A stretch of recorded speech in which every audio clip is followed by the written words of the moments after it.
taking shots at the enemy. I'm gonna make it to the top, leave a legacy. If I got something to say, you better let me speak. Turn it up. Greek god physique, unmatched aesthetics, hair straight out of a shampoo commercial. Jeff Seed wasn't just any fitness influencer. He was the C-bum of early 2000s. But was he a legend or just another guy who flexed a lot on Instagram? Let's find out. Born on June 12, 1994, in Washington, Jeff Seed didn't come into this world like the rest of us. No, he was probably born flexing. From a young age, he had one goal: to look like a Greek god. Maybe Jeff has the best genetics in the world. Jeff was all set to dominate football. Scouts were watching. Scholarships were on the horizon. Life was good. Until bam, his ACL had other plans. Most people would have taken this as a sign to slow down. But Jeff? He took it as a sign to get even more shredded. Back in the early 2010s, fitness influencer wasn't even a real job. But Jeff?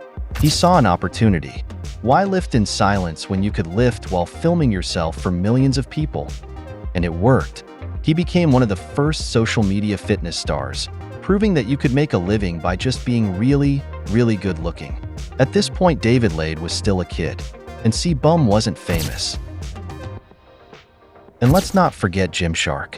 Back when the brand was just a tiny startup, Jeff was one of the original athletes. That's right. Before it was cool to wear Gymshark, Jeff Seed was already rocking it. At just 19 years old, Jeff became the youngest IFBB men's physique pro. That's right.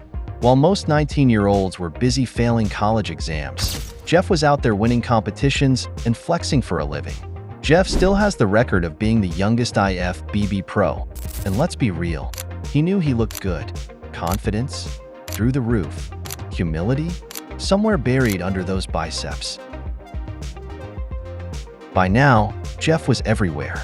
If you were into fitness in the 2010s, you either wanted to be him or date him. Or, let's be honest, probably both. Jeff wasn't just a fitness influencer. He was the blueprint. He set the standard for what being aesthetic meant. Jeff has the title of the King of Aesthetics.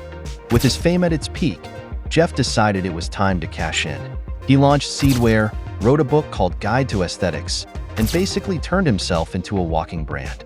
And for a while, it worked. Until, well, social media moved on. The industry evolved. The rise of TikTok, new fitness influencers, new training trends. Suddenly, Jeff wasn't the shiny new thing anymore. Jeff was huge in his prime, but fame in fitness is brutal. One day, you're the king of aesthetics. The next people are following some 19-year-old with a pump cover and a bad haircut.